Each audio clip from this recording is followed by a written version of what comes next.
tarde a todos. É um grande prazer fazer parte aqui desse projeto do Coletivo Pink, uma iniciativa brilhante. Mais uma razão para a gente trazer excelentes profissionais aqui, para poder dividir um pouquinho sobre essa doença que tem tanta importância, que é o câncer de mama. Então, eu sou Cíntia Lemos, sou oncologista do grupo Oncologia Américas, atuo aqui no Hospital Samaritano, em São Paulo. Tenho aqui ao meu lado 3 grandes colegas, a doutora Mariana Monteiro, também oncologista, o Alessandro de Oliveira, que é nutricionista, e a especialista em coaching oncológico, Muriele Brito. Então, essa tarde a gente vai falar um pouco sobre essa doença que traz consigo tantos mitos que a gente precisa desfazer, tantas dúvidas. Então, nada melhor que dividir esse tempo com vocês. E eu convido agora a doutora Mariana Monteiro para falar um pouquinho sobre o câncer de mama. Olá, boa tarde a todos. Para mim é um prazer estar aqui também. Eu trouxe alguns slides aqui para poder guiar a nossa discussão, mas fiquem à vontade para fazer perguntas, para a gente poder discutir esse tema. Novamente, para mim também é um prazer estar aqui falando sobre o Outubro Rosa, e a gente vai entender por que esse tema é tão importante, por que a gente precisa falar mais disso e o que cada um de nós pode fazer para poder melhorar, tá? Não sei se vocês sabem o que é o Outubro Rosa? Por que surgiu essa campanha do Outubro Rosa? Então, só para vocês saberem, ela surgiu lá nos Estados Unidos, quando uma enfermeira ela perdeu a irmã dela e criou uma fundação que chama Susan Komen for Cure. É o nome da irmã dela pela cura, né? Então, eles fizeram uma primeira corrida pela cura lá em Nova York e foram distribuídos laços cor-de-rosa. Então, por isso que o nome desse Outubro Rosa, e o símbolo do Outubro Rosa é o laço rosa, graças a essa campanha lá na década de 90, anos atrás.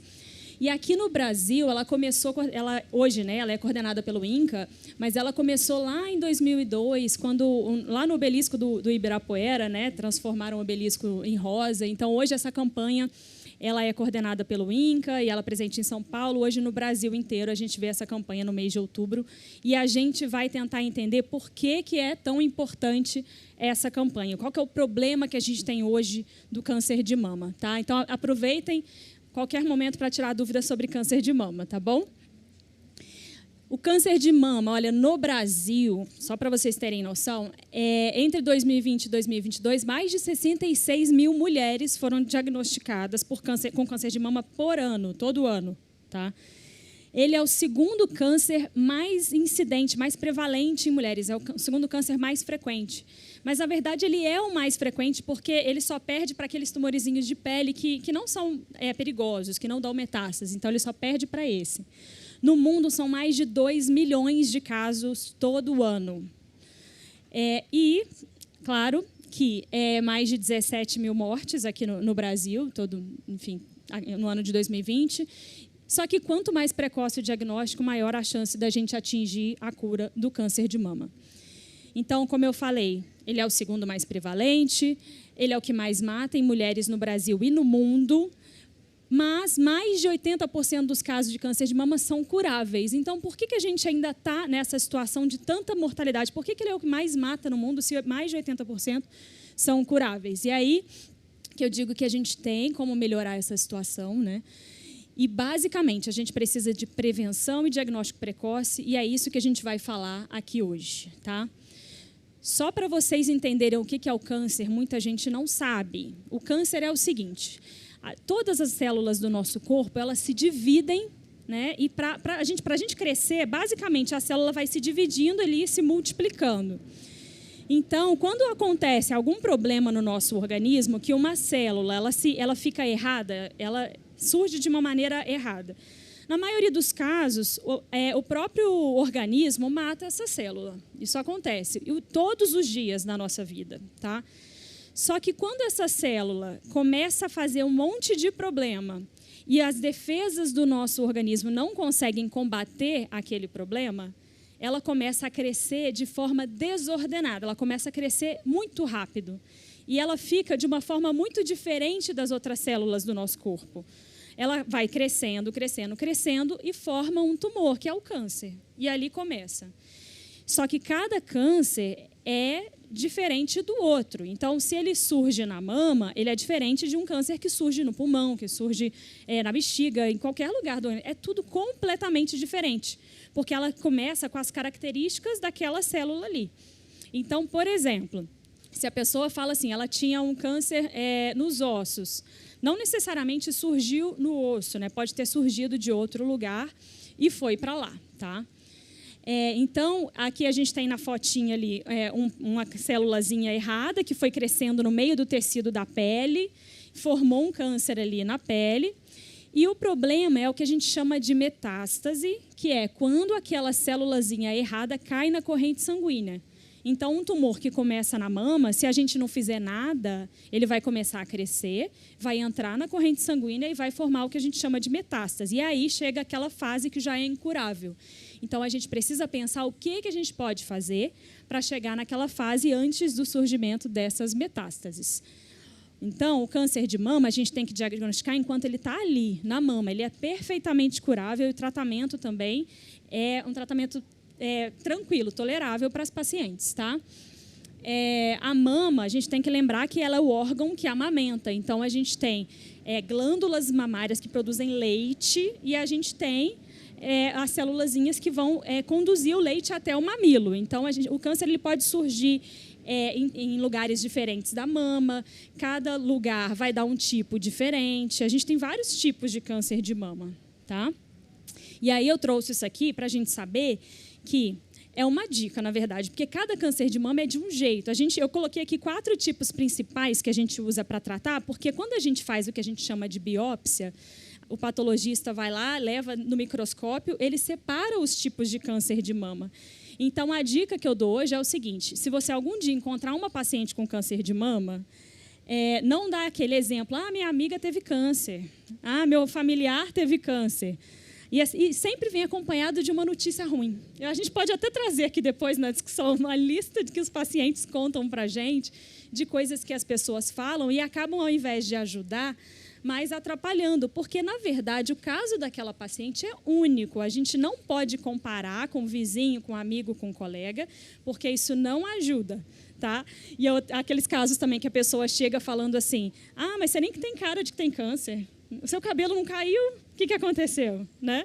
Não fala isso é proibido. Não pode falar isso, porque senão as pacientes ficam pensando, só eu sei da minha dor, né? Só eu sei o que eu estou passando. Então, eu acho que uma coisa ótima para o aprendizado do Outubro Rosa vamos pensar como eu posso ajudar um paciente que recebeu o diagnóstico do câncer. E aí o que eu sempre falo para os familiares é assim, não precisa falar nada, não sabe o que falar? Fala assim, eu estou aqui para te ajudar. O que você precisa? Quer que eu vou no mercado? Quer que eu faça não sei o quê? E se a pessoa estiver naquele momento mais difícil, às vezes é só a gente apoiar, né? Né, Muri? Daqui a pouquinho a gente vai falar mais sobre isso, né? Sobre essa... E aí eu só trouxe esse microscópio para saber que cada vez mais a gente está personalizando. Cada um tem um tratamento, cada um tem um tipo. A gente está estudando cada vez mais profundamente e a gente tem muitas opções e cada vez melhor, tá? Os tratamentos eles estão melhorando. Cada dia que passa, cada ano que passa, vai surgindo coisa nova. E eu falo tanto de cirurgia. Hoje a gente tem tipos de cirurgia que a mama fica mais bonita do que era antes, às vezes. Né? Então, a gente tem casos que a pessoa sai na cirurgia com uma prótese, fica lá com silicone. A gente, apesar de toda a dificuldade do diagnóstico, do medo, do receio, a gente pode ter um pingo aí de esperança de saber que o tratamento está melhorando cada vez mais, tá? E lembrar que mesmo quando a pessoa, às vezes, a mama, quando ela tem um tumor na mama, ela pode dar um gânglio na axila, e a gente vai falar um pouquinho sobre isso, ela pode dar metástase na axila. Mas mesmo quando o câncer de mama é detectável na axila, debaixo do braço, a gente ainda consegue curar, tá? A gente tem tratamento com cirurgia, com químio que pode curar. As cirurgias estão menos agressivas e hoje a gente tem um monte de remédio novo, a gente consegue evitar a quimioterapia em várias pacientes. A gente tem algumas pacientes que conseguem fazer tratamento oral com comprimidos, que não caem cabelo. Então, a gente tem uma série de tratamentos. A gente tem touca, que pode proteger, em alguns casos, queda de cabelo. Tá? E a gente tem drogas novas que, para aquelas pacientes que são diagnosticadas com metástase, o nível de sobrevivência é muito maior. Então, a gente tem bastante esperança, ainda bem, nos últimos anos, aí, graças ao desenvolvimento da medicina. E aí eu vou começar falando agora sobre como a gente pode detectar diagnóstico precoce. E essa figurinha do limão, ela é ótima, tá? Porque, primeira coisa, fazer o que a gente chama de autoexame não precisa ser uma vez ao mês, depois da menstruação, não necessariamente. O importante é que toda mulher conheça o próprio corpo, porque a gente vai fazer, depois vocês vão ver, mamografia uma vez por ano. Então, a gente tem 1 ano de tempo que a gente, às vezes, consegue detectar coisas que não dá para esperar a mamografia. E quais são esses achados? Primeiro, se a pele da mama está um pouquinho mais endurecida, fica de olho, vai no médico, às vezes vai ser necessário um exame. O sulco na mama, a mama tem que ser lisa, redonda. Chegou uma parte da mama, está com um sulco, com uma voltinha, tem que fazer exame também para diagnosticar. Crostas ou feridas no mamilo. Existem alguns tumores de mama, não é comum, mas existem alguns que parecem uma dermatite no mamilo, parece uma pele áspera no mamilo, tá? Então, tratou uma dermatite, ou foi no médico, o médico passou uma pomada, não melhorou, tem que buscar alguém mais especializado, tem que insistir, porque pode ser um câncer de mama, tá? Inchaços, dores, inflamações, às vezes tem alguns tumores de mama que parece uma mastite. Não sei que quem já foi mãe, já amamentou, às vezes tem alguns casos que a gente às vezes detecta na gestação, o que é uma coisa muito grave, que se confunde com uma mastite. A mama fica empedrada, vermelha, quente. E alguns casos de câncer de mama parecem com esses inchaços, essas mastites. Então, também, uma mastite que não melhora com antibiótico, tem que ir no médico para poder investigar. Tá? Ondulações na mama, protuberâncias, que são como se fossem nódulos mesmo, né? Carocinhos na mama, no mamilo. Quando as veias estão muito túrgidas, né? Que a gente fala, estão muito inchadas, salientes na mama, a gente precisa ficar atento, principalmente quando um lado está diferente do outro. Tá? E os nódulos, né? São nódulos que a gente vai palpando e tudo mais. Então, só para a gente lembrar, a inspeção e a palpação das mamas, ela precisa ser feita periodicamente. Tem que ser feita sempre que possível, não precisa colocar um prazo. E a mamografia, então, ela precisa ser feita a partir dos 40 anos de idade em todas as mulheres, sempre que possível. Isso é uma recomendação da Sociedade Brasileira de Mastologia, de Ginecologia e de Oncologia. Tá? No SUS, a Organização Mundial de Saúde, o Ministério da Saúde, ele coloca para fazer a cada 1 ou 2 anos naquela faixa etária que é mais comum o câncer de mama, que é de 50 a 75 anos. Tá? Mas, a partir de 40 anos, a gente já começa a ter uma prevalência maior de câncer de mama. Então, é importante que as mulheres façam. Tá bom? Antes disso, eu preciso fazer ultrassom, preciso fazer mamografia? Aí depende. O que tem que fazer, a partir de 20 anos, frequentar o ginecologista anualmente, toda mulher. A partir dessa consulta com o ginecologista, ele vai avaliar, né, a necessidade e o mastologista também vai avaliar a necessidade de fazer a mamografia. Tá? Principalmente mulheres que têm uma história familiar de câncer de mama. Não pode deixar de ir. E por que a gente faz mais a mamografia a partir dos 40? Porque quando a mulher é muito jovem, a mama fica muito densa, porque tem muita glândula mamária jovem. Então, a mamografia fica mais branca e pode escurecer, né, esconder alguns nódulos e algumas calcificações da mama. Já a mulher, depois dos 40, 50, depois da menopausa, a mamografia é excelente, porque ela fica mais clara, a mama fica mais gordurosa e fica mais fácil da gente detectar essas calcificações. Tá? A mamografia ela serve para a gente detectar, por que ela é anual? A gente detecta aqueles tumores que crescem um pouco mais devagar, não são aqueles mais agressivos. Então, esse intervalo está ok. Mas existem tumores que são menos frequentes, mas que são mais agressivos, que crescem mais rápido. Então, a gente tem que tentar detectar antes da próxima mamografia. E aí, quando toda mulher faz mamografia, já deve ter visto essa classificação que chama BIRADS. O que significa isso? O radiologista que está laudando vai dar um número, lá, de 1 a 6, e esse número indica a nossa conduta. Então, se o BIRADS for 1, 1 ou 2 são achados benignos. Não precisa se preocupar, a nova mamografia é só no ano seguinte. Se for 4 ou 5, eu preciso partir para a biópsia, tá? Isso aí não tem dúvidas. Se for 3, aí depende do caso. Podemos partir para a biópsia ou podemos acompanhar daqui a 6 meses, tá? E quando os exames dão dúvida, principalmente mulheres mais jovens, o ultrassom, ele ajuda bastante, porque na mamografia aquela mama fica branca. E a ressonância ela pode ser importante em alguns casos, principalmente mulheres que têm problemas, chance de câncer de mama que vem hereditário, da família, que vem de pai para filho. E falando de prevenção, né? O que a gente pode fazer para poder prevenir o câncer de mama? A gente tem que lembrar que obesidade é um dos fatores de risco de câncer de mama para todas as mulheres depois da menopausa. A mulher produz hormônio feminino depois da menopausa na gordura corporal. Quanto mais gordura corporal, mais produção de hormônio. Então, quanto maior a obesidade, isso pode aumentar o risco em até 20% de câncer de mama no futuro. O consumo de álcool também aumenta o risco de câncer de mama. Tá? Uma ingesta maior do que 3 a 6 drinks por semana aumenta o risco em 15%. Então, não é proibido beber bebida alcoólica. Não pode bebida alcoólica em excesso. Tá bom? O consumo de tabaco é um pouco duvidoso. A gente sabe que o cigarro aumenta a chance de uma série de tumores. Então, isso é uma coisa que a gente precisa abandonar para ontem. No câncer de mama, a gente não tem certeza. Mas ele é ruim para vários problemas de saúde para a gente. E a amamentação é um fator protetor. Tá? A cada 12 meses de amamentação, isso reduz em 4% o risco de câncer de mama. Tá bom? E, por último, eu trouxe aqui uma dieta rica em grãos, frutas, vegetais, coisas mais naturais, né? Baixa ingesta de gorduras saturadas. Isso pode reduzir em até 30% também o risco de câncer de mama. Então, mudar a nossa dieta, o Alessandro está aqui e vai falar um pouquinho mais, é muito importante. Além da dieta, então, tem que se movimentar.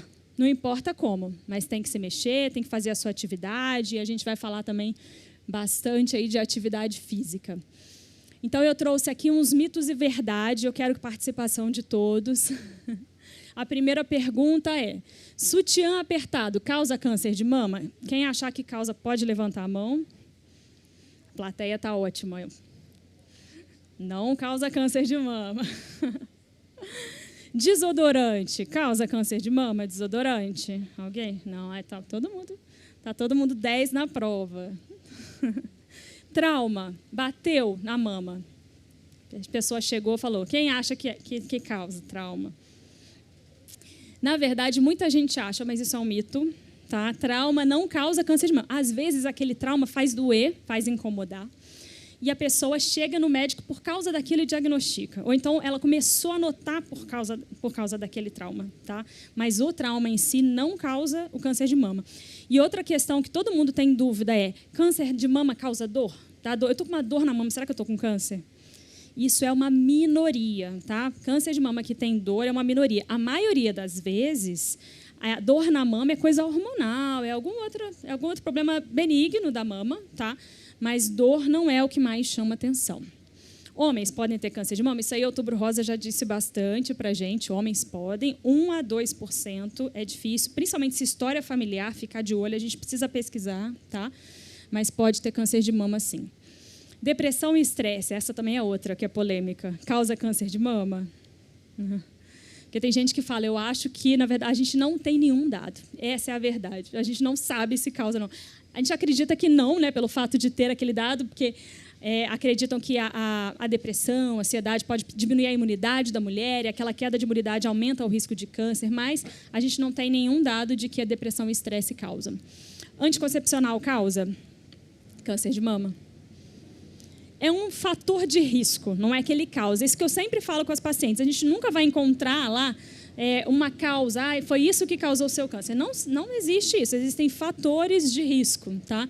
Então, quando a mulher usa muito tempo de anticoncepcional ou de terapia de reposição hormonal na menopausa, por causa das ondas de calor, isso aumenta o risco. Então, se for para usar a terapia de reposição hormonal, é por tempo limitado e tem que ser sob supervisão médica. Não vale a pena usar por conta própria, tá? Porque isso aumenta o risco. Idade da primeira gestação influencia no câncer de mama?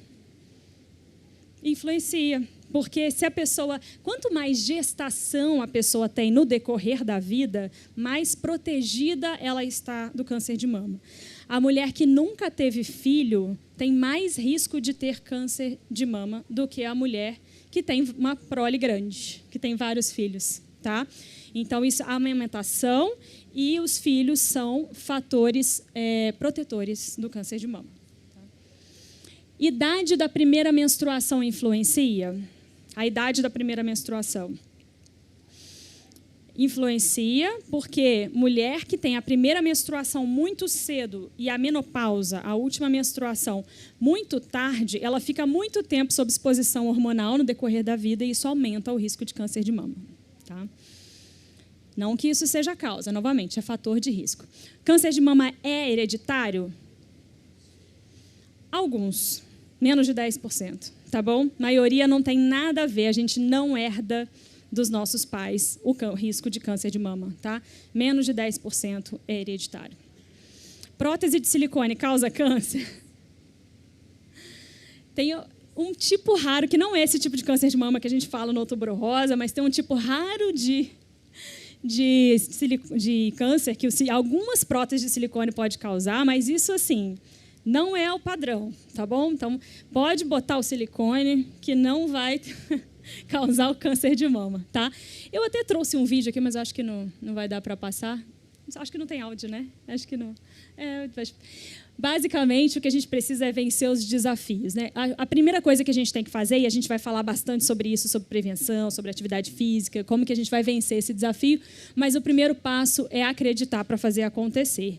E o nosso objetivo aqui hoje é tirar as dúvidas sobre o câncer, dizer o que vocês precisam dizer para as pacientes que estão ao redor com o diagnóstico de câncer de mama e, principalmente, incentivar a prevenção, que é o que a gente vai falar, de todos esses fatores aqui, e incentivar o diagnóstico precoce através da mamografia, porque é a única forma da gente diminuir aquilo lá do primeiro slide, né? A gente sabe que câncer de mama é o que mais mata, é o mais frequente, e a gente consegue diminuir isso com medidas simples e com campanhas como essa. Eu queria agradecer a iniciativa, novamente, aí do Coletivo Pink, porque é isso que faz a diferença na vida de todas as mulheres diagnosticadas. Tá bom? Estamos aqui, qualquer dúvida, a gente está aqui aberto a discussões aí sobre o tema. Tá? Obrigada.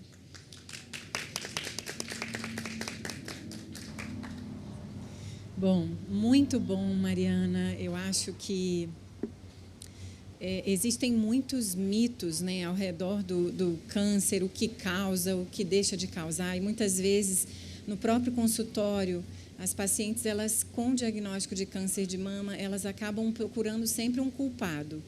E, às vezes, isso ganha uma proporção, até mesmo em âmbito familiar, ou até mulheres que já foram agredidas pelos parceiros, elas acabam trazendo isso como uma causa de trauma, enfim. Então, é importante esses mitos, realmente, a gente vai poder discutir depois com mais detalhes, mas agora, pensando nessa proposta que a gente traz aqui, né, de prevenção, nada mais importante do que o nosso estilo de vida.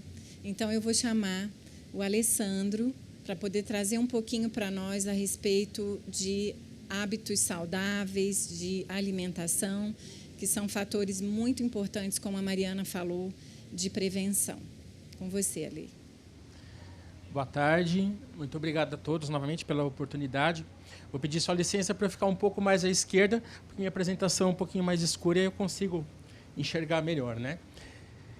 Eu trago um tema hoje que é muito explorado, mas que também tem muita dúvida para os pacientes e até para quem pensa na questão da prevenção, que é a alimentação, né?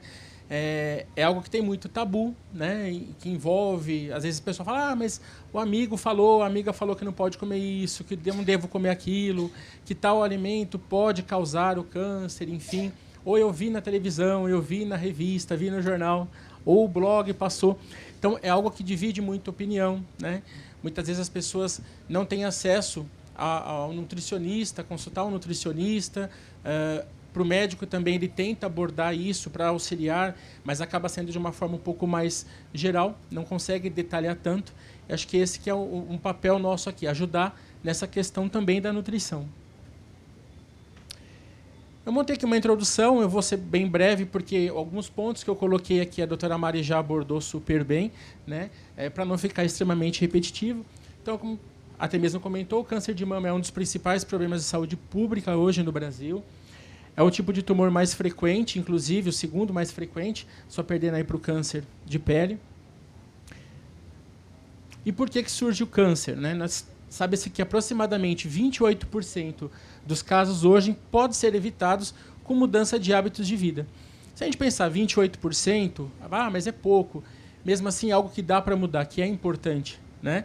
A gente pensar que de cada 100, né, de cada 100 pessoas, 28, pelo menos, 28, dessas 28, com mudanças de hábitos, conseguem prevenir, né, diminuir a redução aí reduzir a incidência de câncer de mama. Isso é muito importante.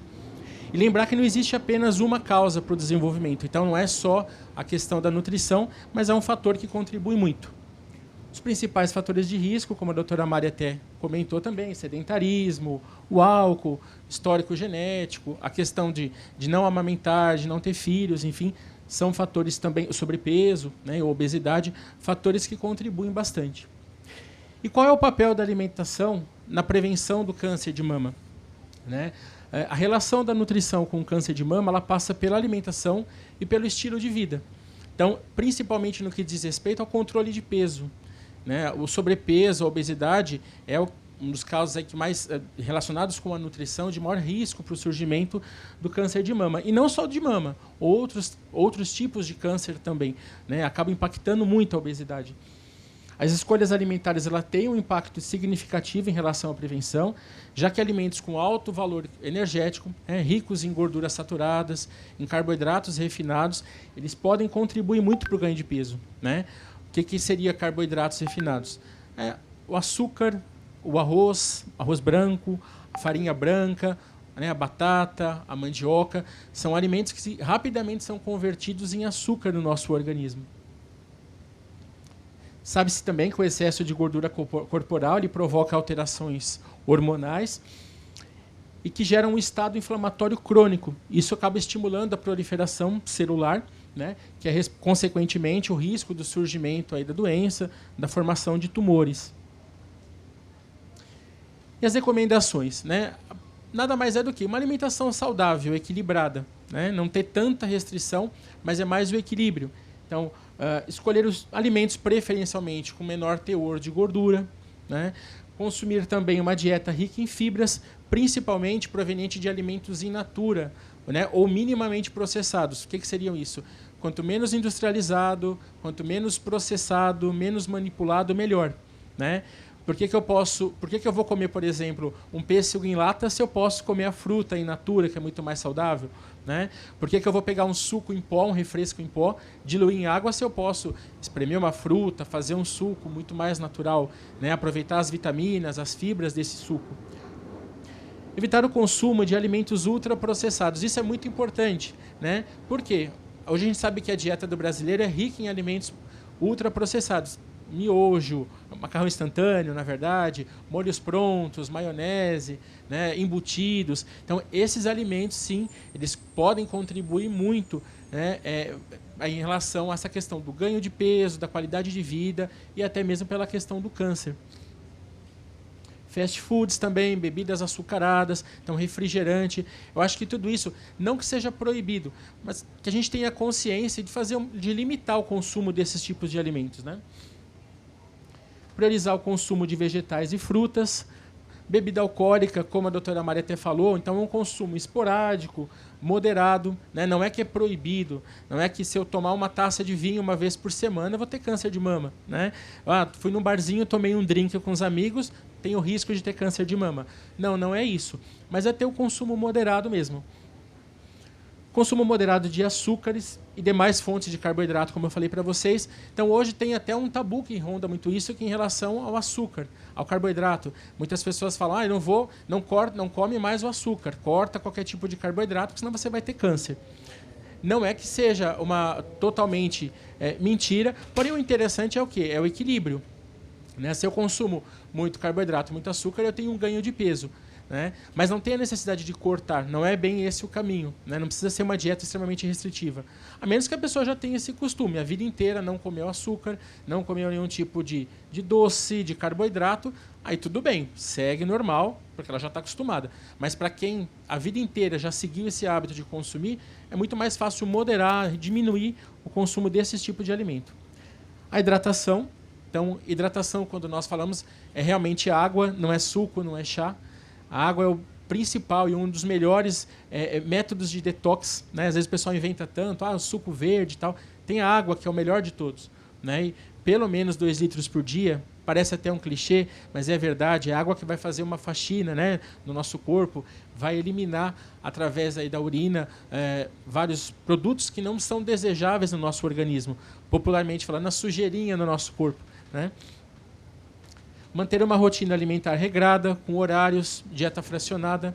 E a gente sabe que isso é difícil hoje em dia para quem leva uma rotina, né, corrida aí em São Paulo, enfim, no Brasil inteiro, trabalhando demais, não consegue às vezes parar para fazer um pequeno lanche, consumir uma fruta, não consegue nem sequer beber água. Né? Fica muito difícil. Mas é algo que a gente precisa se policiar, começar a tentar pelo menos uma mudança, ainda que pequena, aos poucos, com consciência em relação a essa questão.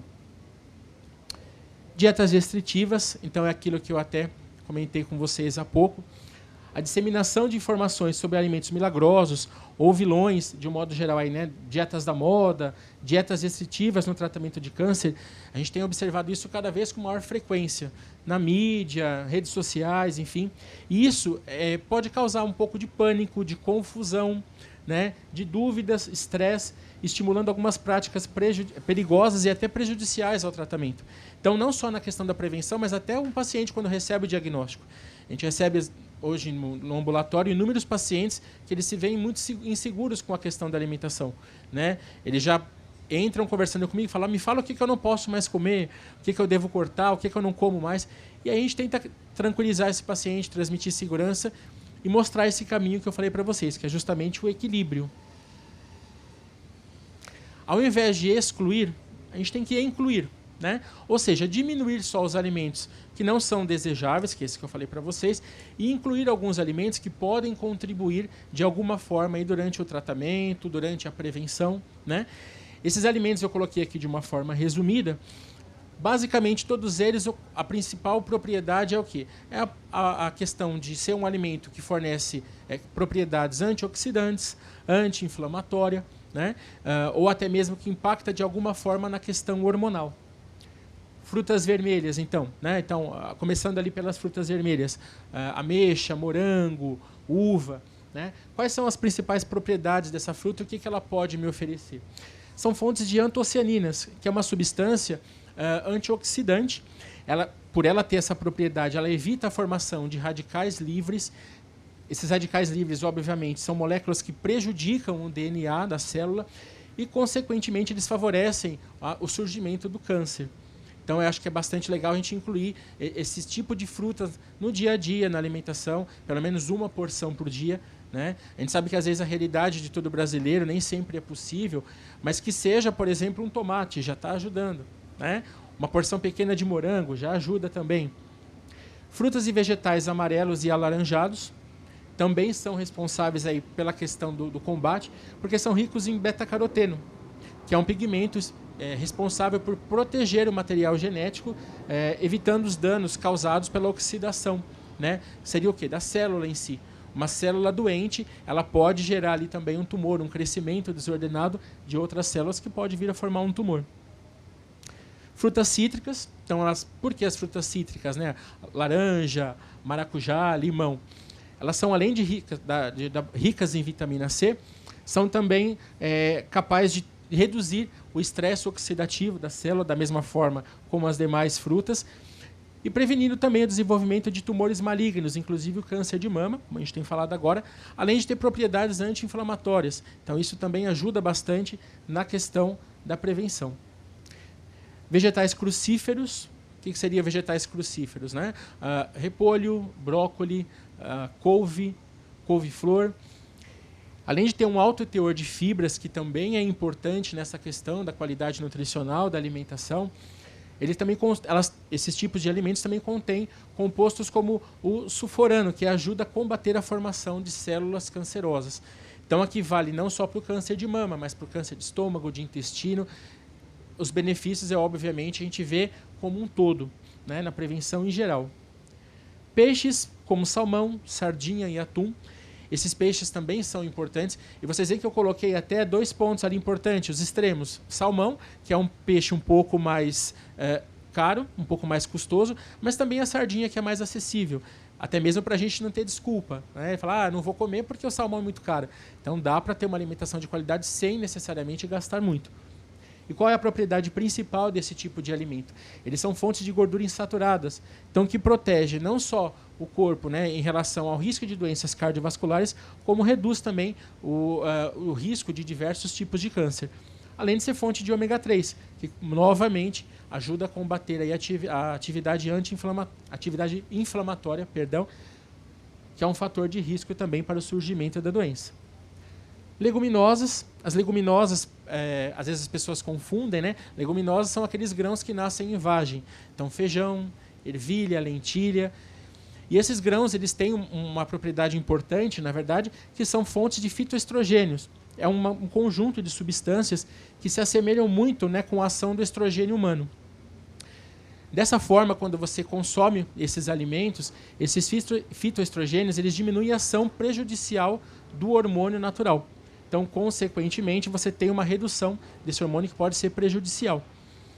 Além, logicamente, também de conter fibras, ajudar nessa questão, são fontes de proteína, que também é muito importante. O tomate, além de ser uma fonte de vitamina C, novamente anti-inflamatória, é rico também em licopeno. O licopeno também ele ajuda no combate ao câncer, não só de mama, como também de intestino, de estômago, câncer de pele.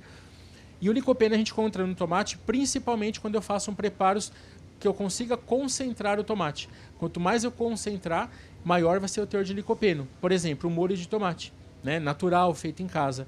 Você consegue concentrar. Logicamente, quando eu levo esse tomate à cocção, a altas temperaturas, eu perco um pouco de vitamina C. Isso é inegável. Às vezes as pessoas questionam, falam, mas aí eu vou perder outras propriedades. Então o consumo do tomate seria legal o quê? A gente consumir tanto ele concentrado, em forma de molhos, como também in natura, em forma de saladas, em forma de outros preparos, enfim, até mesmo consumindo como fruta.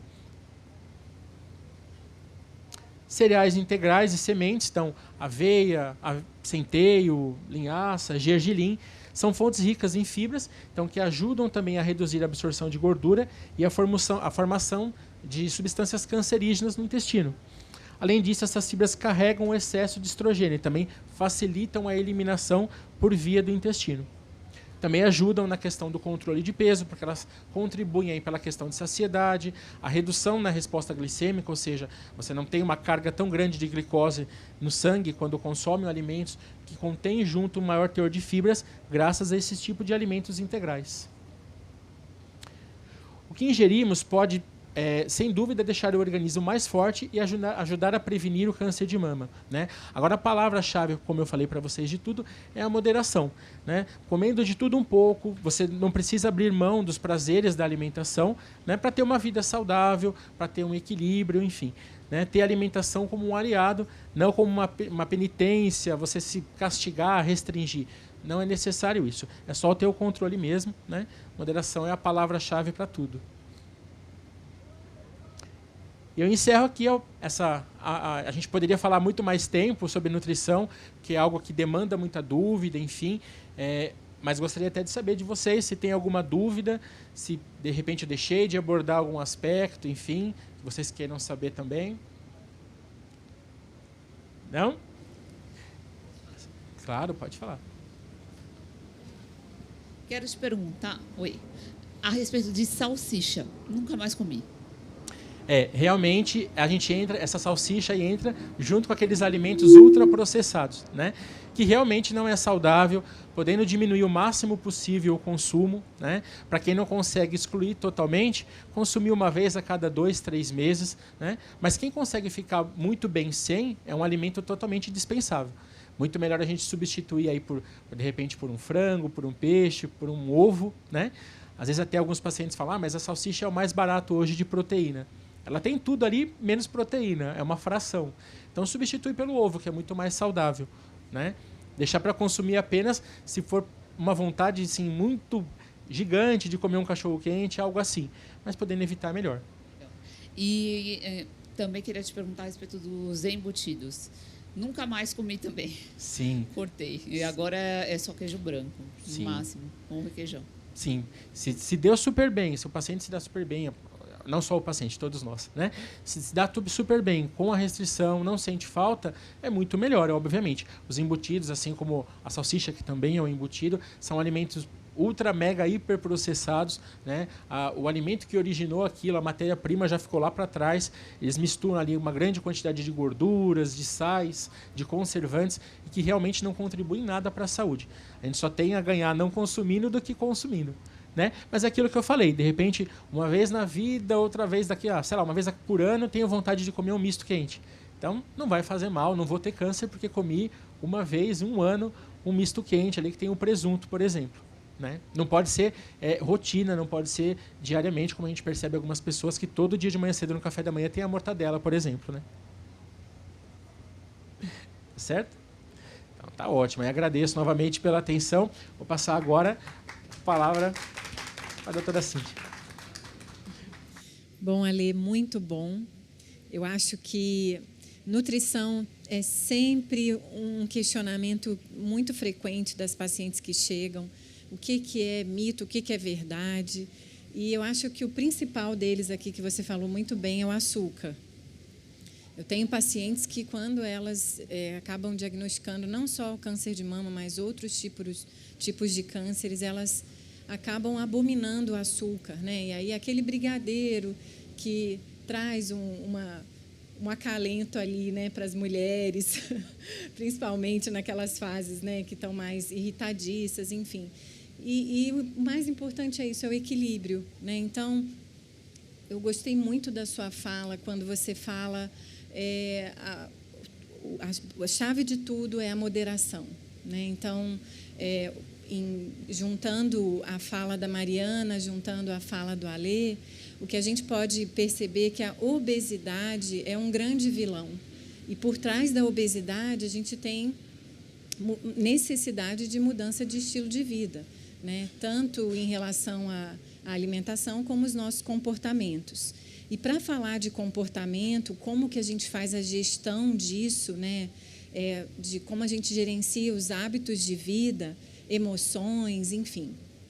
Como a gente faz tudo isso e inclui numa rotina super atarefada, né, de maternidade, de trabalho pesado fora de casa, trabalho dentro de casa, como que a gente faz isso? E aí eu convido a minha amiga Muriele Brito para ensinar um pouquinho como a gente pode lançar mão dessas ferramentas para nos ajudar. Obrigada, Cíntia. Boa tarde a todos. Eu sou a Muriele, sou especialista em coaching oncológico e vou falar um pouquinho aqui para vocês o que é coaching e a gente vai mostrar uma proposta de como construir um plano de ação para viver uma vida equilibrada. A doutora Mariana falou de equilíbrio, a doutora Cíntia falou de equilíbrio. Então, um estilo de vida saudável é uma vida equilibrada. Todo mundo sabe disso. Alguém aqui não sabe que o equilíbrio faz bem à saúde? Física, emocional, espiritual. Então, o meu papel como coach não é falar dos benefícios, porque qualquer um de vocês e de nós poderia. E agora, qual é o passo seguinte? Como eu construo o meu plano de ação para viver nesse equilíbrio?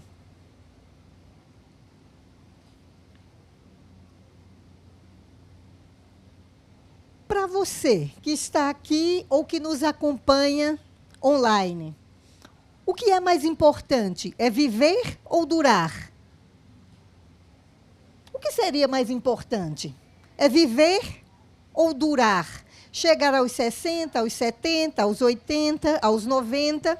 Porque quanto mais a medicina avança, melhor o estilo de vida, mais longevo nós vamos ficando. E isso foi uma pergunta que eu me fiz com uma fala de uma paciente que eu atendi, uma senhora muito bonita, muito elegante, de 78 anos, que foi diagnosticada com uma leucemia, e o médico propôs a ela um transplante. Ela disse, não vou fazer. Vá me dando um remedinho aí, porque, para mim, mais importante do que viver é durar. Tem gente que dura 80 anos, mas deixou de viver aos 40. Ou aos 50. Então, para mim, eu quero uma medicação que me permita viver, não só durar.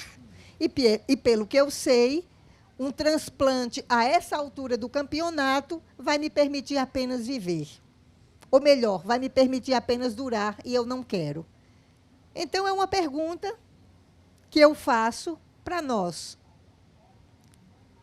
É mais importante viver ou durar? E como nós duramos vivos, de preferência?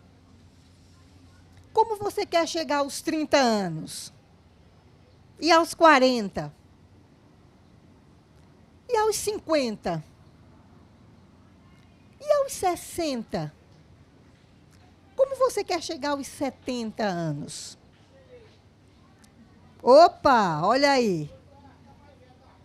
Porque chega, 30 anos chega, 40 anos chega, 50 anos chega, e Deus queira que chegue.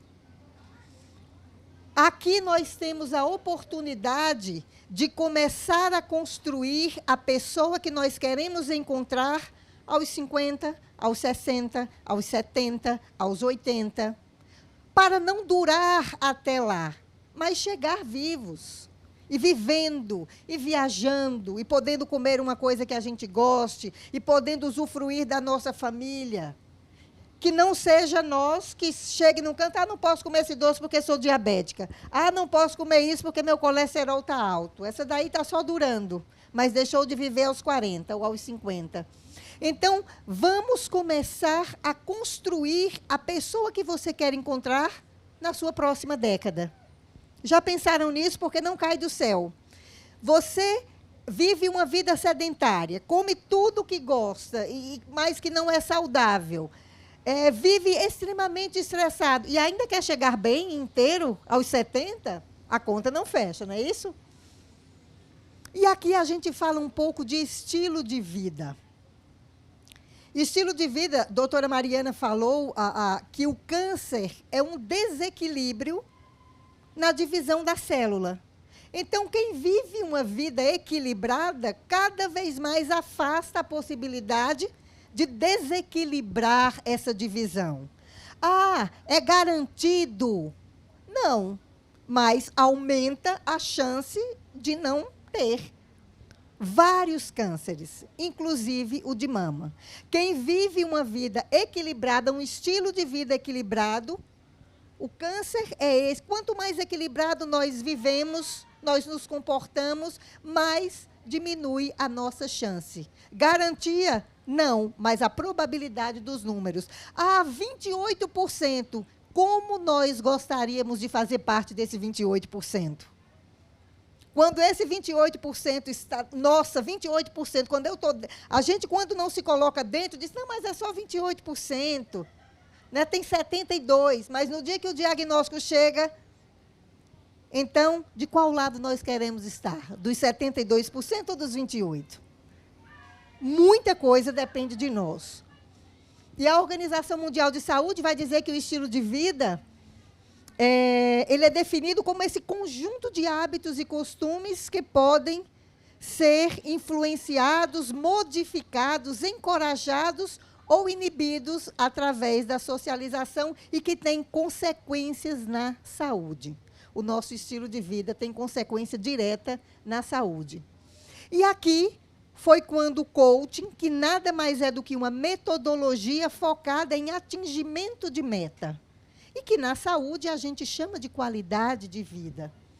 A medicina do estilo de vida, através dos seus estudiosos de saúde pública, eles descobriram que praticamente 80% das doenças que não têm uma transmissão pela genética poderiam ser evitadas se nós adotarmos um estilo de vida saudável. E eles elencaram 6 pilares: a nutrição, a atividade física, o não tabaco, o não drogas e álcool moderado, né, como a doutora Mari falou, o controle do estresse. Estresse, teve, tem e terá. Somos nós que precisamos aprender a nos relacionar com ele, porque sempre vai existir, sempre existiu e sempre existirá. Então, nós temos a oportunidade de aprender a gerenciar melhor o sono e relacionamentos saudáveis. Os nossos relacionamentos também, segundo os estudiosos, é um pilar de um estilo de vida saudável. E aqui, várias doenças, né, como doenças como obesidade, como doenças cardíacas, como alguns cânceres, dentre eles o de mama, eles são influenciados ou aumenta a nossa chance de tê-los, dependendo do nosso estilo de vida. E por que a gente fala do estilo de vida no Outubro Rosa? Porque praticamente 90% dos tumores poderiam ser mais... A probabilidade de não ter um pouco maior com o estilo de vida saudável, mais saudável. E aqui eu pergunto, uma pergunta que mudou minha vida. Se você que está aqui nunca passou por um diagnóstico de câncer, se você recebesse um diagnóstico de câncer hoje, o que você mudaria? Seria a nutrição? Seria o sedentarismo? Seria o cigarro? Se você se receber, o que muda? E aí a pergunta: e que tal mudar o estilo de vida sem receber um diagnóstico? Foi o que eu fiz na minha vida. Foi o que eu adotei. Apesar do sobrepeso, que todo mundo fala mal dele, mas eu sou extremamente saudável. Meu metabolismo é morto. Porque senão gente magra não tinha câncer. Aqui eu vou defender o sobrepeso. É magro, mas é sedentário. Tem o triglicérides lá em cima, tem um estilo de vida, a gente só fala do sobrepeso. Obesidade é uma doença, é outra coisa. Mas não é não? Muito bem. Então, eu coloquei na minha vida, eu já tenho aí uma experiência de mais de 3.000 atendimentos, e como eu vejo, a pessoa recebe um diagnóstico, a primeira coisa que ela melhora é a nutrição. Ei, veio saber agora que Coca-Cola faz mal? Descobriu, foi a médica que lhe disse no diagnóstico? Por quê? Porque tem aquele peso, não é muito mais inteligente mudar sem precisar disso? Então, eu faço atividade física 3 vezes por semana. Ah, eu gosto? Não. Eu faço porque sou inteligente, porque eu tenho meu projeto 5.0, 6.0, 7.0. Eu estou construindo a Muriele que eu quero encontrar, porque não cai do céu. Minha meta não é ser magra, é ser saudável. E, graças a Deus, eu sou. Estilo de vida, uma alimentação não mais regrada, mais equilibrada. Eu gosto de arroz integral, me acostumei. Macarrão integral. Uma vez por semana faço jejum intermitente. Não é para perder peso. É para ser saudável. Que tal mudar o seu estilo de vida sem precisar de um diagnóstico? É inteligente. E quem já passou por um tratamento oncológico? Como anda o seu estilo de vida hoje? Ele está promovendo a sua saúde ou ele está atrapalhando a sua saúde?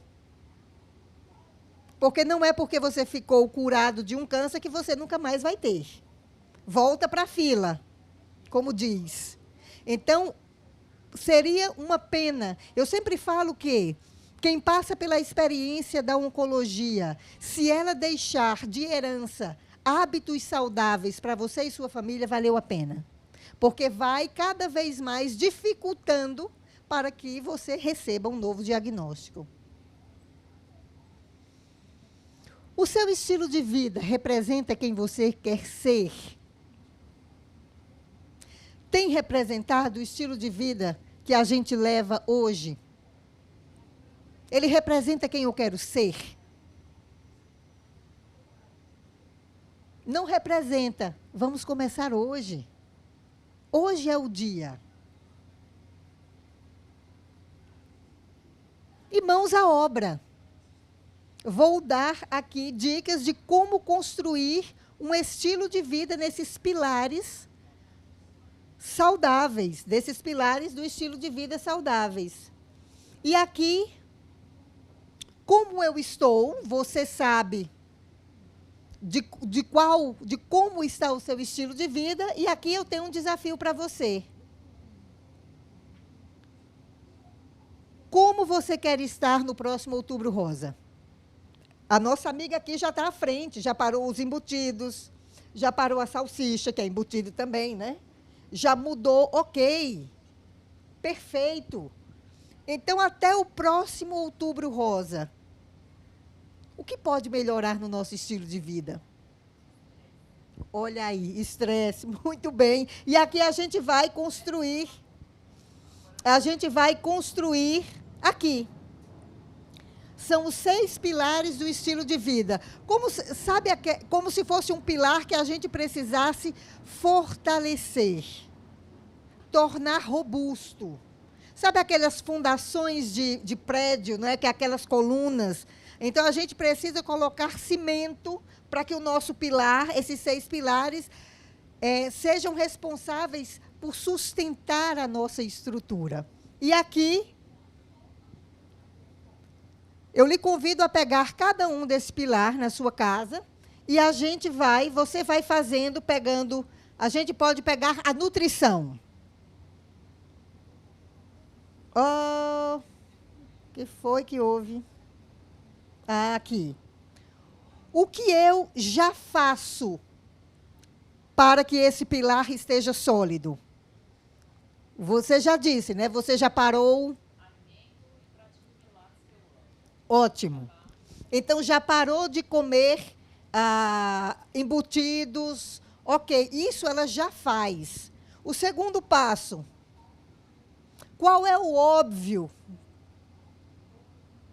que eu vou fazer para melhorar?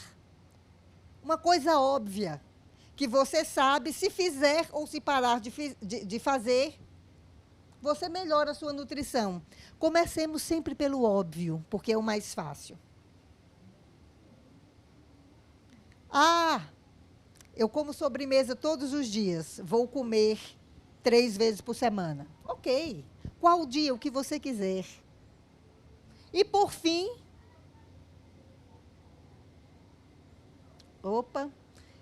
e para a gente fortalecer ainda mais, qual o passo a mais que eu vou fazer para fortalecer esse pilar da nutrição? Muitas vezes a pessoa me diz, procurar um nutricionista. Beber mais água. Então, se a gente fizer para cada um um por mês, faz agora para o mês para o mês de novembro. O que eu já faço?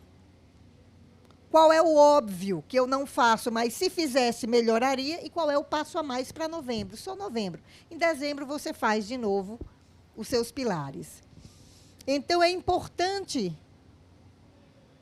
O tempo de começar é hoje, nunca é tarde demais. Porque daqui a um ano, no próximo Outubro Rosa, você vai desejar ter começado hoje, ter começado nesse Outubro Rosa, para que a nossa vida entre cada vez mais em equilíbrio. Obrigada. Aqui tem meu Instagram, que que é o Muriele Brito Oficial. Eu falo muito sobre estilo de vida, muito sobre coaching oncológico, com base científica. Agradeço o coletivo Pink, esse convite, doutora Cíntia, doutora Mari, o Alessandro, e a gente vai se encontrando. Qualquer coisa, qualquer dúvida, é só mandar um direct que eu ficarei feliz em responder.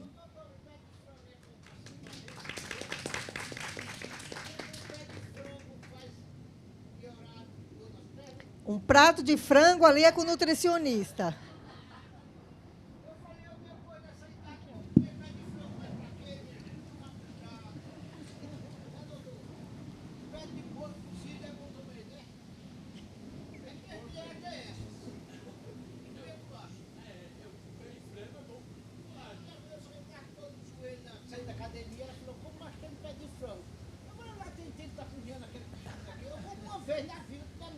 Dá para consumir outros alimentos, não precisa ser só o pé de frango. De vez em quando faz bem, né? Tá certo.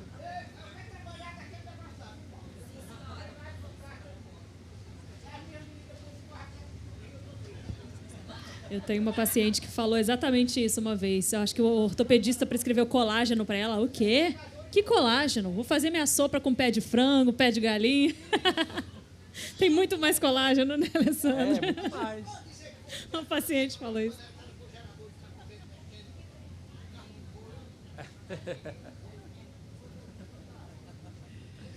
Bom, muito bom, Muri. Eu acho... Enquanto você falava, né, enquanto a gente ouvia tudo isso, eu acho que a gente poderia resumir em duas palavras, né, tudo que a gente conversou hoje. Eu acho que relacionamento e consciência. Relacionamento não só interpessoal, né, na minha família, não só no meu relacionamento com o meu trabalho. Com isso eu vou ter o gerenciamento de estresse, onde eu estou colocando o estresse na minha vida, né, qual é o lugar que eu estou dando para as coisas. Então, eu acho que a campanha do Outubro Rosa ela vai muito além simplesmente da luz, do holofote voltado para o câncer de mama. Mas ele é uma oportunidade de fazermos um balanço do nosso estilo de vida. Então, relacionamento, de novo, relacionamento com o meu trabalho, relacionamento com o alimento. Quantas vezes o alimento ele vira uma fuga, né? Uma fuga totalmente errada, né? Para as nossas ansiedades, enfim. E aí a gente cria uma relação com o alimento de uma forma totalmente deturpada do que o alimento deveria ter para a minha vida, né? Então, a minha relação com a atividade física, né? O quanto eu devo incluir isso na minha vida, né? Até quando a atividade física, eu vou passar para a Mari, em oncologia a gente tem vários dados de que mesmo mulheres que tiveram câncer, os trabalhos têm mostrado que a atividade física regular tem sido fatores de proteção para a recidiva da doença. Então, não só aquelas mulheres que nunca tiveram, é um fator de proteção, mas também importante para aquelas que já estão até curadas, que já terminaram seus tratamentos. Então, essa relevância, né, Mari, da atividade física ser incluída e a gente cobra muito isso nas consultas, né, essa relação com a nutrição também. Então, Mari, no consultório, na sua rotina, você sempre inclui isso para as pacientes, você estimula isso, porque muitas vezes nós médicos acabamos, muitas vezes até esquecendo um pouco, né, dessa necessidade de estar sempre alertando as pacientes, né, de incluir isso na rotina. Como que você faz isso no seu dia a dia? Obrigada pelas colocações, viu, Cíntia? A Cíntia fez um resumo muito bom aqui. A gente depois vai abrir para perguntas para a gente poder conversar mais com vocês sobre isso.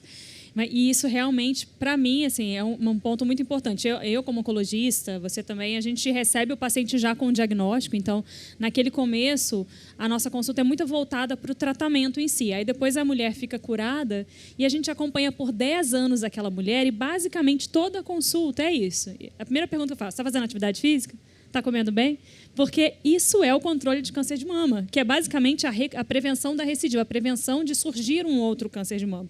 Então, o resto todo na consulta fica secundário. Os exames, tudo mais. A primeira pergunta sempre é essa, né, Cíntia? Está fazendo atividade física? Está comendo? Eu acho que a gente tem uma pergunta, né? Quer fazer uma pergunta aqui? Só um minutinho.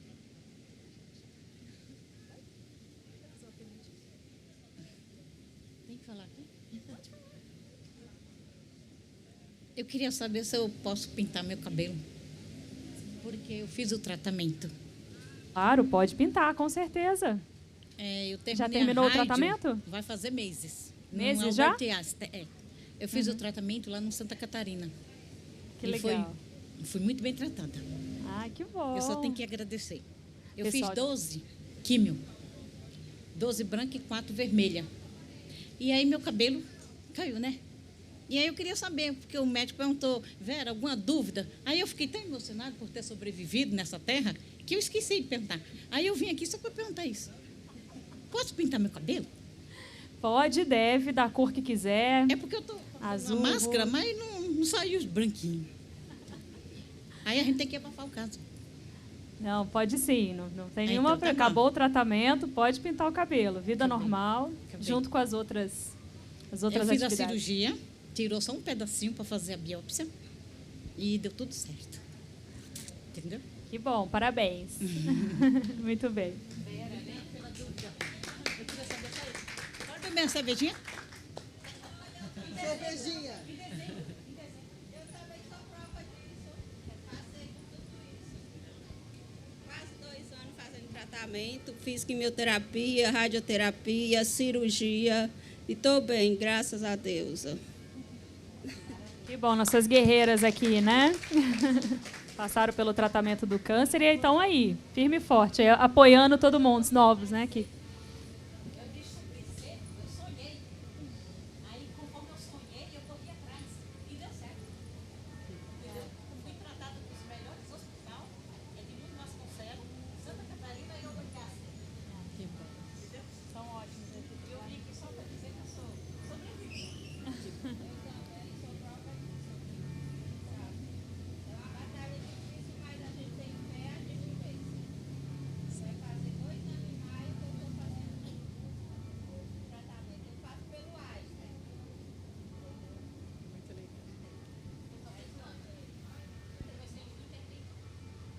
Parabéns, viu? Obrigada por vocês terem vindo, compartilhado as experiências de vocês. Isso faz muita diferença na vida tanto de quem nunca teve um diagnóstico, como quem convive, né, com uma pessoa que tem um diagnóstico de câncer, ou para quem está começando o tratamento. As pacientes que eu atendo hoje, elas sempre fazem parte de grupos de WhatsApp gigantescos, grupos de Telegram, porque elas buscam nas pessoas. Então, para vocês também é importante ter a informação né, mais completa possível para ajudar, porque muitas vezes eles vão recorrer mais a vocês do que a gente por medo, por vergonha. Eu acho que as pessoas que estavam do meu lado eram mais doentes do que eu, entendeu? Eu não me sentia doente. Nunca me senti doente. Eu sei que eu tinha que enfrentar, tinha que passar, mas nunca me senti uma pessoa doente. Sempre. E a família também adoece. Né? Muitos autores falam que a família é o paciente de segunda ordem. Por isso que, quando o paciente ele decide a mudar o seu estilo de vida, a família acompanha. Porque todo mundo quer dar força. O meu esposo, ele se sentia mais doente do que eu. Eu ficava impressionada. Eu falei, não, a gente vai vencer, e a gente venceu, com fé em Deus. Parabéns.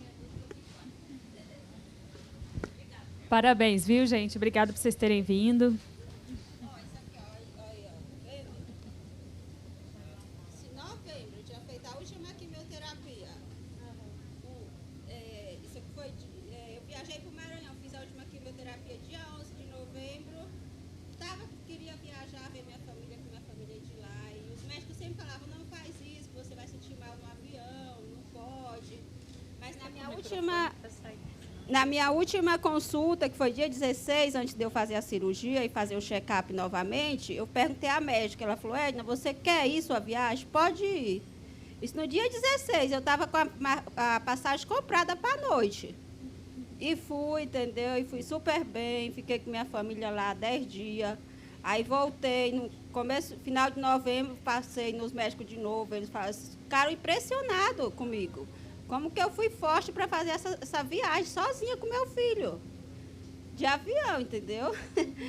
Aí fiz todo o check-up, quando foi em janeiro fiz cirurgia, não precisou retirar tudo, só retirou onde estava o tumor. Aí fiz a cirurgia em janeiro, em abril fiz radioterapia. Aí eu já senti um pouco mais difícil a radioterapia, porque a radioterapia é um pouco mais dolorido, realmente. Até água para a gente tomar, a gente sente doer a garganta. Mas depois que passa, 10 dias depois, é como se nada tivesse acontecido. E faço acompanhamento a cada 2 meses, eu vou no hospital, né, que eu faço no Santa Catarina. Vocês já viram falar? O Santa Catarina, que é comandado pelo Einstein? Eu passo lá. E tomo remédio todo dia, né? E uma vez por mês eu vou lá tomar um remédio, porque a gente tem que continuar tomando, né? Não pode desistir. Mas não perdi a fé, não. Eu creio que eu estou curada, com fé em Deus. Parabéns, Obrigada. Parabéns, Ed. pela tua fala. Muito obrigada pela sua contribuição, seu testemunho. E assim, uma notícia muito importante que a Mariana falou no início da fala dela é exatamente que aqueles tumores, né, quando diagnosticados precocemente, eles têm uma altíssima taxa de cura. Então, eu costumo dizer para minhas pacientes que o corpo fala, o nosso corpo é uma máquina perfeita e o nosso corpo fala. Então, quando a gente nota alguma alteração, aqueles limões, eu achei muito legal aquele slide, quando a gente nota alguma alteração no corpo, a gente precisa dar ouvidos a isso. Mas nem sempre, e quando o tumor ele é muito pequeno ou ele não consegue se manifestar de forma física a ponto de ser notável, você pode não notar e você não pode ouvir o seu corpo falando. Por isso é importante fazer os exames periódicos, né? Visitar o médico, mesmo que a gente não tenha sintomas, e conhecer o corpo. Antigamente se falava muito de autoexame, né? Técnica de autoexame, de sentido horário, anti-horário, era uma confusão. Hoje, na verdade, é o que a Mariana falou. É importante a mulher se tocar, é importante a mulher conhecer a sua mama. As mulheres que ainda menstruam têm oscilações hormonais e a mama passa por fases diferentes. Então, é importante estar conectado com o próprio corpo para poder perceber essas alterações de forma mais precoce possível. Então, aqueles tumores menos de 2 centímetros, por exemplo, eles têm mais de 95% de chance de ser curados. Então, isso é muito expressivo. Interceptar a doença no momento certo, a gente evita, né, tratamentos mais agressivos e ganha também em vida, sem dúvida. Era isso. Só reforçando, o que é importante a gente falar sempre em questão de dúvidas, enfim, todo paciente, seja na questão de prevenção, na consulta periódica, ou até mesmo quando já descobre, né, recebe um diagnóstico, conversar com o médico, fazer o caderninho ali de dúvidas, no dia da consulta, esclarecer e não buscar essas informações na internet, né? A internet muitas vezes é triste falar isso, mas às vezes não tem tanta credibilidade, não tem um comprometimento, um embasamento científico para orientar. Então, às vezes o paciente procura lá algo que é simples, uma unha encravada, vem ali um diagnóstico terrível, né? A unha encravada, morte. O paciente já assusta. Então, sempre conversar com o médico, com o nutricionista, com o psicólogo, com o enfermeiro, que acho que é sempre o mais sábio, mais viável, né? Não sei se temos mais alguma pergunta, alguma consideração. Bom, acho que a gente pode encerrar por aqui. Quero muito agradecer o convite, né? É um projeto belíssimo. É uma iniciativa que realmente deve ter o ano inteiro, né? O ano inteiro deveria ser rosa, né? Então, o coletivo Pink está de parabéns e eu agradeço muito a oportunidade de estar aqui. Queria agradecer também essa oportunidade, né? O apoio de todos aqui que que nos convidaram e que deram todo o suporte para o dia de hoje, a presença de todo mundo que está aqui ou que passou por aqui também, e que a gente consiga disseminar essa informação aí quando a gente sair por aquela porta. Obrigada e um bom final de semana para todo mundo. Obrigada, boa tarde. Que no próximo Outubro Rosa o nosso estilo de vida esteja ainda melhor do que nesse. Fica o meu agradecimento também a todos pela oportunidade novamente e espero que nessa palestra de hoje a gente conseguiu plantar uma sementinha aí de ser um pouquinho mais saudável, né? Dentro de cada um que acompanhou, seja de uma forma virtual ou presencialmente também. Obrigado, viu?